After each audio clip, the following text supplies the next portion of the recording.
तप करने वाले जो महान पुरुष तप लोक में विराजमान हैं और जनोक में जो बड़े बड़े महापुरुष विराजमान हैं, जो ब्रह्मलोक में विराजमान ब्रह्मर्षि, उनको एक ही दुख होता है। वो इस मृत्यु लोक के प्राणियों को भगवत विमुख देखकर दुखी होते हैं कि ये भजन करके हमसे भी ऊपर जा सकते हैं। सबसे ऊपर जो ब्रह्मलोक है उससे भी परे बैकुंठ लोक है। ये भजन करके नारायण का, हरि का, गोविंद का, ये हमसे भी ऊपर जा। लेकिन ये भूले हुए जीव भगवान नाम से रहित, भगवत भजन से रहित कैसे ये भटक रहे हैं। अगर दुख होता है तो संतों के हृदय में, अगर दुख होता है तो केवल भजन विमुख जीवों को देखकर अरे भाई सावधान हो जाओ, तुम्हारा जीवन बड़ा दुर्लभ है, एक एक सेकंड बड़ा अमूल्य है। यदि तुम नाम नहीं जप रहे, भगवत आश्रित नहीं, तो तुम्हारा जीवन व्यर्थ जा रहा। अच्छा, यही जीवन व्यर्थ चला जाए। केवल इतनी बात नहीं आगे, अब पता नहीं कब अवसर मिलेगा जिनके संग से हरिस्मरण आ जाए। हरिस्मृति बढ़े वही साधु समागम है, दोषों का नाश हो और निर्दोष अवस्था हरिस्मृति बढ़े। अब जब हरिस्मृति साधु समागम से कि जैसे शीशा गला के छोड़ो तो जो द्रवित पदार्थ है वह ऊपर निकलने लगता है, ऐसे हमारा हृदय हरिस्मृति जितनी बार हम नाम ले रहे हैं वो जाकर हमारे हृदय को ठोस कर रहा है। वृंदावन जलद जाल समाकुलायाम, पहले तो निर्विकारिता लाएगा। नाम अनर्थ की निवृत्ति, जिससे हमें दुख मिलता है, उन कर्मों को नष्ट करेगा। ये दो चार माला की बात नहीं है। जब तक घड़ा भर न जाए तब तक वो डालना होता है। गला हुआ शीश ऊपर तक अब ठोस हो गया, अब उसमें एक बूंद पानी नहीं रुक सकता या द्रवित पदार्थ नहीं रुक सकता। ऐसे ही हमारा हृदय भी विषयों से भरा हुआ है, इसे खाली करना है। नाम स्मृति, भगवत स्मृति जितना आप स्मरण कर रहे हैं, मानो आप अपने हृदय को विकारों से खाली और भगवत स्मृति से भर रहे हैं। समय लगेगा। इसीलिए पतंजल जी बहुत बड़े महापुरुष, महान योगी, महान ज्ञानी, तो उन्होंने लिखा है, दीर्घकाल शब्द लिखा है। दीर्घकाल निरंतर सत्कार सेवितो दृढ़ भूमि, बहुत काल तक आदर के साथ महत्व रखकर कि इतना महत्व उसके सामने कुछ नहीं है, त्रिभुवन की राज्य लक्ष्मी भी नहीं है। ऐसा तुम्हें नाम प्रिय तो कम से कम महत्व रख लो।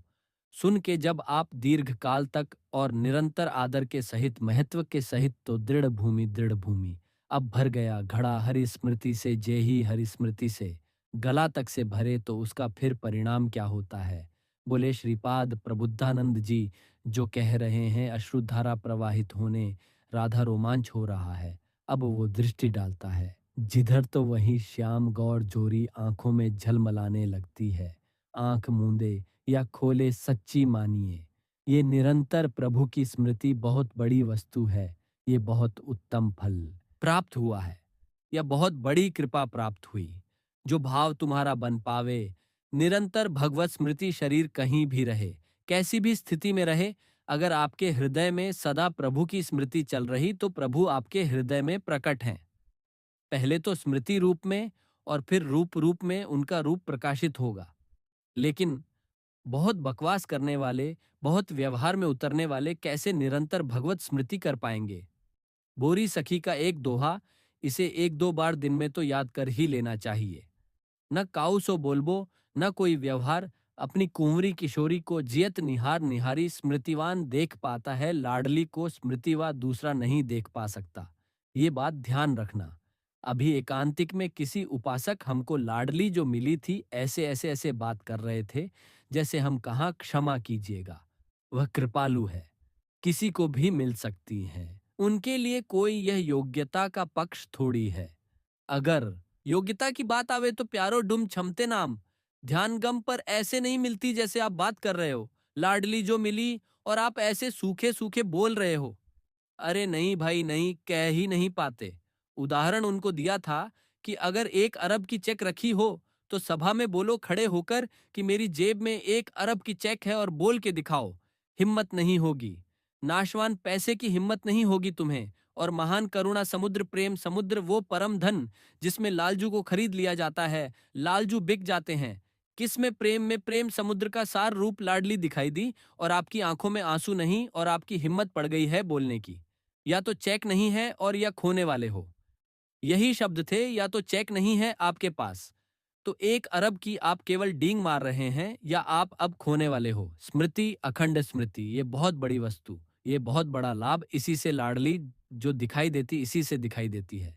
ध्यान रखना, बार बार आपकी जो स्मृति चल रही राधा राधा, सत्संग सुनो, सुनना चाहिए।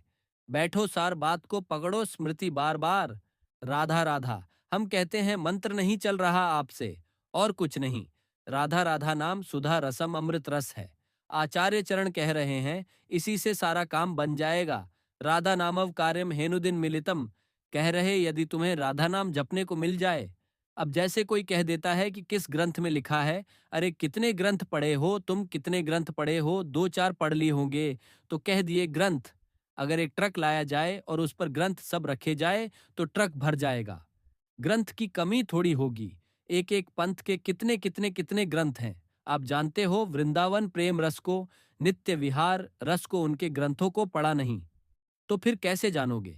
भक्ति का भी बहुत स्वरूप है।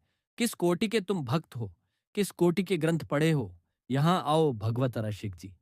कह रहे वेद रसिकन की वाणी केवल राधा रस ही भरा हुआ है। ये वृंदावन धाम है। कौन इस धाम की महिमा को, महापुरुष जो है साधारण जीव, उसकी तो बात जाने कौन नमन नहीं करता, कौन नहीं जानता।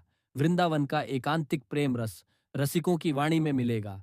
भगवत रसिक रसिक की बातें रसिक बिना को समझ सके ना। राज दरबार में राजा का जो प्रताप है, वो जितने देखते हैं वो उतना जानते जानते हैं कि राजा के समान कोई नहीं है, क्योंकि उसके इशारे, भकुटी के इशारे में प्रांत के प्रांत नष्ट हो सकते हैं। वो राजा का वैभव देखते हैं।